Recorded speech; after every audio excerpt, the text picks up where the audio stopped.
for him to prepare for what I'm going to bring to the table, and I'm just too sharp, too clean, punch way too hard, power in both hands. It was streaming, I just shut the curtains because I was like nervous type stuff, but now it's like I embrace it because I always dreamed of this. That's why I don't never shy away from it. That's what I'm here to do. You know what I mean? To show out, so.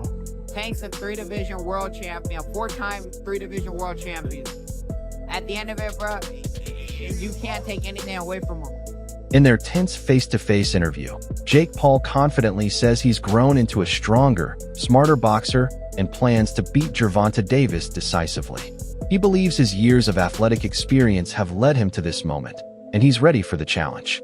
GervontaDavis fires back with the same confidence, claiming he has it all: power, skill, and experience, making him one of the most dangerous fighters in boxing today. I know what I've learned in the past year with my new coaches, the shape I'm in, the power I possess, and I'm just... GervontaDavis has everything a top boxer needs: explosive power in both hands, precise timing that lets him land clean shots, and footwork that keeps him in control throughout every exchange. His strong defense and sharp instincts allow him to read opponents before they make a move. With these skills, Davis knows he's more than just a hard hitter. He's confident he has what it takes to stay at the top and prove he's one of the best in the world.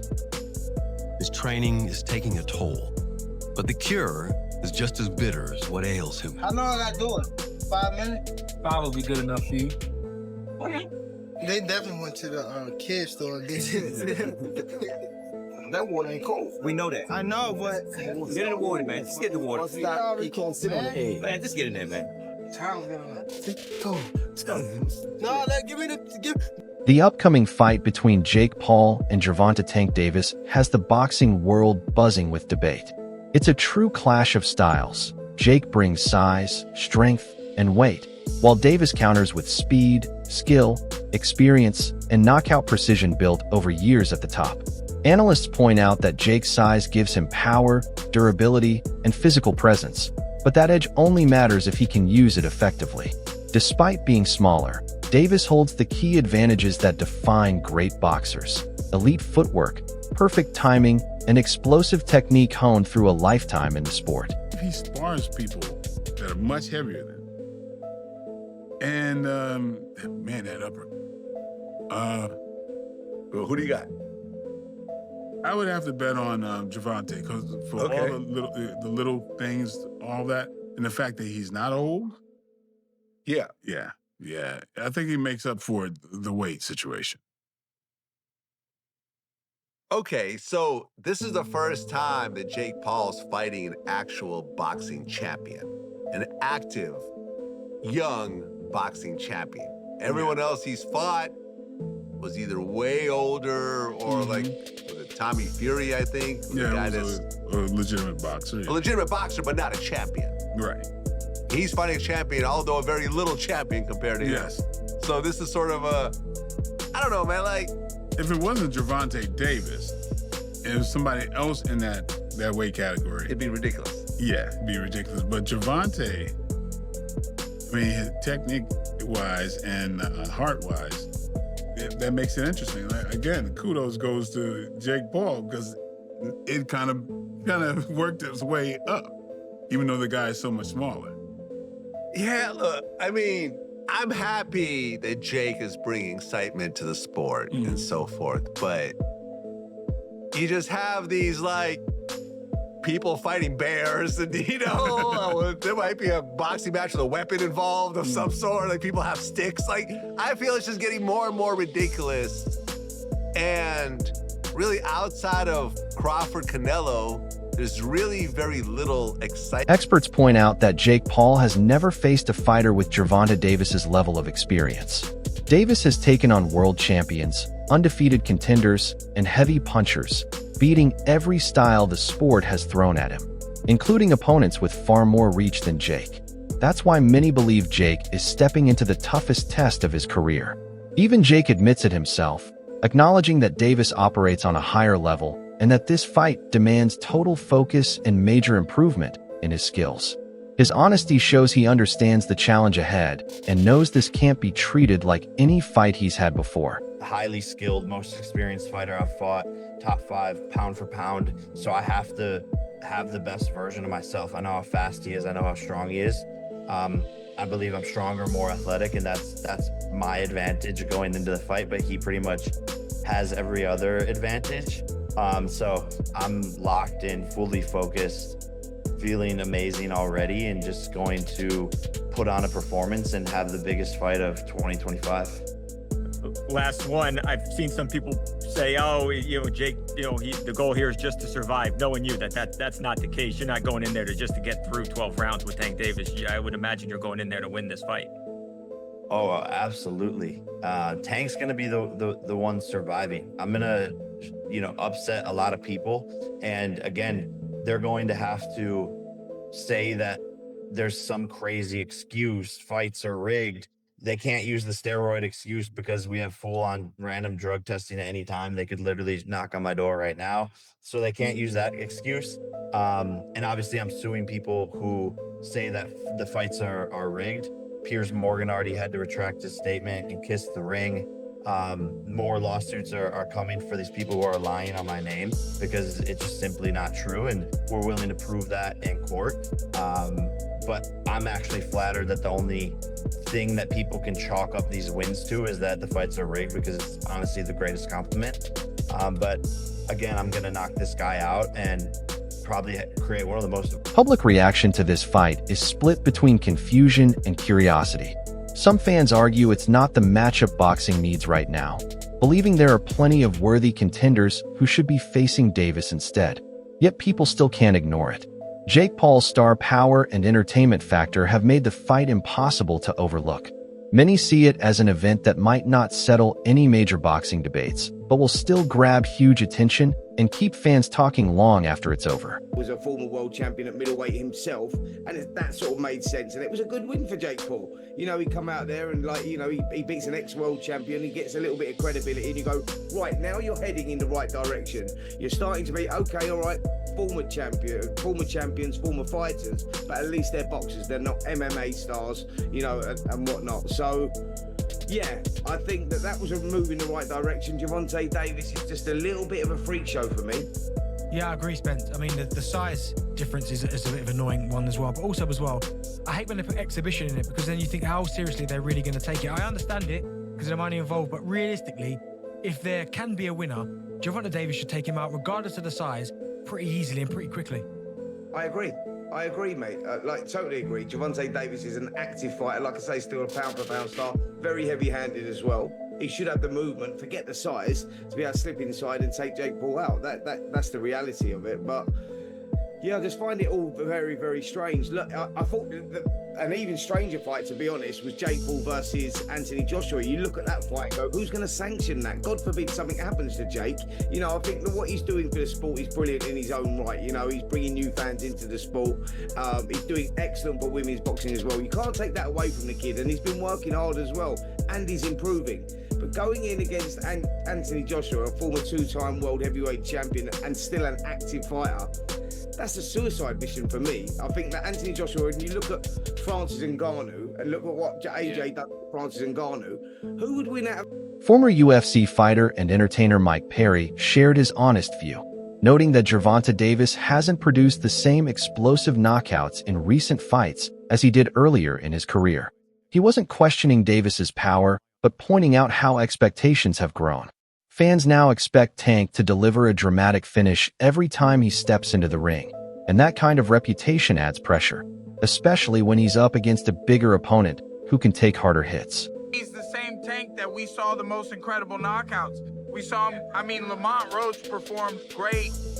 They went to draw, and I just don't know. And Tank walked away. I don't know if he loves it enough to beat a guy who outweighs him by...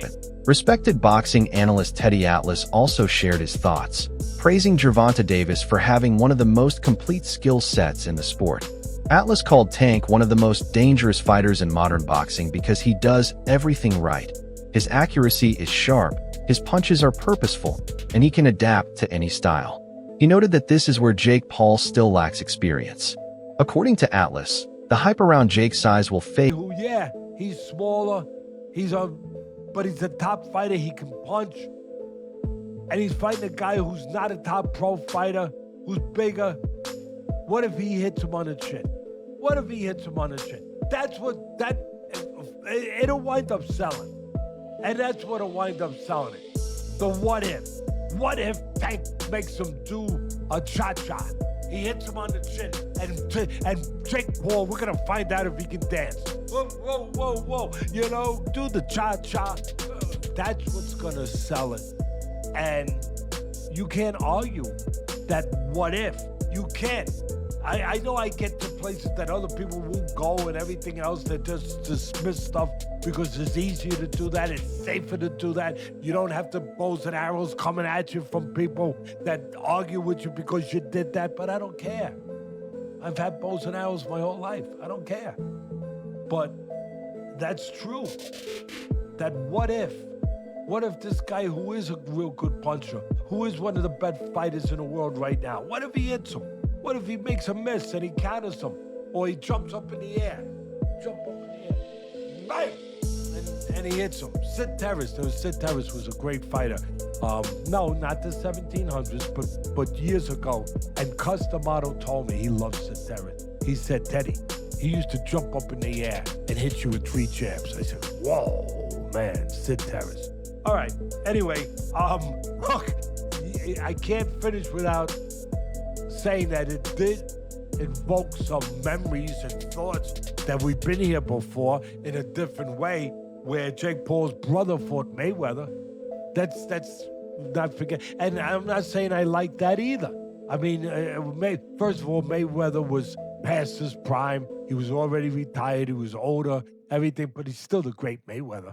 And Mayweather was fighting a guy, what was it, 50-pound difference, 60-pound difference, whatever it was. And that size made a difference. It allowed Jake Paul's brother to be in there and be able to last with a smaller man, a smaller, older, greater fighter who's mostly was concentrating on defense more than just offense. So, yeah, it's kind of like we've seen this already in that version of it, and we didn't really like it. Former opponent Rolly Romero also praised GervontaDavis, noting that Tank has achieved more than many fighters manage in their entire careers. Romero highlighted that Davis has proven he can hurt bigger opponents and handle stronger challengers, showing that moving up in weight is nothing new for him.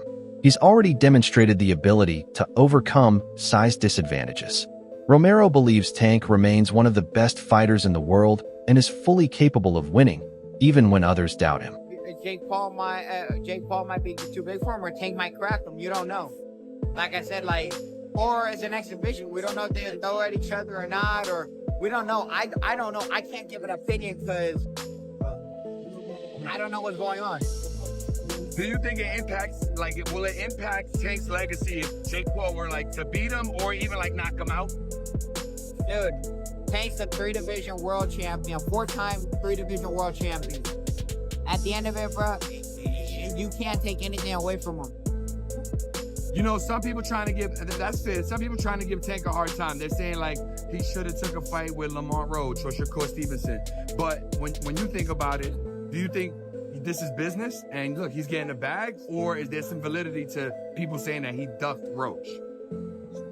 I mean, there's still other options, you know? It's bro, you can't be mad at somebody for doing what they feel is best for them.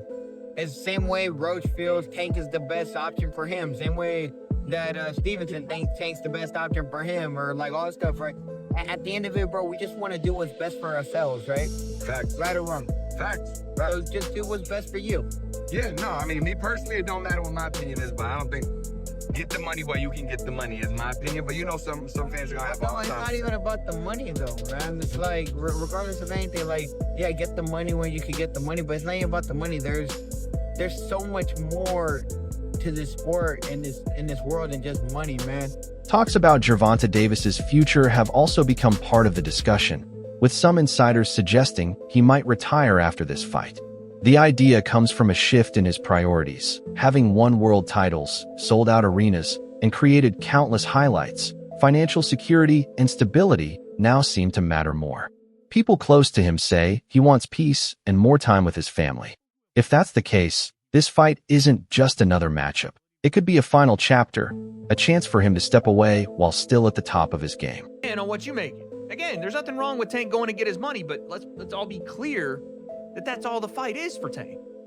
He's telling you without telling you that he's fighting Jake just because he's getting $40 million. So when we talk about boxing being dead, Tank has to line up at the front of the line. I can't blame him, but don't throw around, oh, boxing's dead and people switch sides and all of that. You chose not to be great. That's it. You chose not to be great. Stuff like that, choices like that will kill boxing. For sure. On a competitive level, it won't kill it on a business level. On a business level, until people run out of interest in these kind of matchups, it'll do well. On a competitive level, choosing not to fight the best will kill the sport. So maybe it's better if people like Tank aren't in the sport. And I don't even say that because I want that to be the case. I think Tank is ridiculously talented, but you can't want a fighter to fight more than what they want to. You can't. Tank fans or Tank people that like Tank and think he's one of the best, you can't want it for him. And then Shakur came back with, that's how I know you soft. I can't even go back and forth with you soft ass. You rather pop to me on social media than get in that fire and get embarrassed. I get it.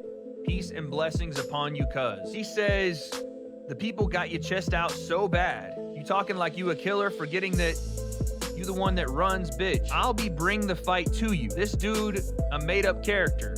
Quote, blessings upon you. Clown-ass dude, wanna be Kevin Gates. Oh my goodness. I mean, here's the thing though. You can't say that stuff about Shakur if you're not willing to fight him. This is the point I think that we're going to come to today, is that Tank can say all this stuff he wants, but if you're not willing to fight Shakur, then none of it means anything anymore. Even if you believe that Tank is going to knock him out, even if you believe that Shakur is a runner, or that he's not in the trenches, or he's not a boxer that's willing to bring the fight, or whatever, none of it matters. You're talking from the sideline because you won't fight him. What does that say about Tank? If you talk all... Analyst Max Kellerman agrees that GervontaDavis likely took the fight with Jake Paul for reasons beyond pure competition. He suggests Tank saw it as a chance for a huge payday with minimal hassle, no mandatory defenses or waiting challengers, just one big fight with global attention. For Davis, it's a way to cap a career full of hard fights and sacrifices. Experts agree the fight will come down to rhythm. If Jake can push Tank back and make him fight off the ropes, he might find success.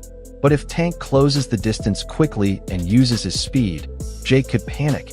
And panic is when fighters make their biggest mistakes. Gervonta, who I personally think has been checked out for way longer than this last fight. I think he was checked out prior to the Roach fight. I thought this was all going to be in the works, where he was supposed to beat the 16-1 Roach and then go on to fight Jake Paul and then call it a career, because I think the people around him understood there wasn't much left in the tank for him in terms of his want or his desire to be here. He did an interview with Dan Canobio about 18 months ago where he was like, yeah, man, I just kind of want to raise my family. I don't know how much left of boxing for me. I don't want to see a therapist. I want to, I need to, but like, I don't want to take away from my fighting. But I think it's time for me to do stuff like that. So I think the writing's been on the wall for Tank for a while. So that draw was kind of just like, I was on the way out anyway. I don't need to go back in there. And I said it at the end of that fight. I'm like, there's no way we see that rematch. He was so uncomfortable in that ring with Roach. He doesn't want to feel that again. He showed that night. So I'm not surprised that fight's not happening. I'm not even surprised. That's a wrap for today's video. Stay tuned for the next one.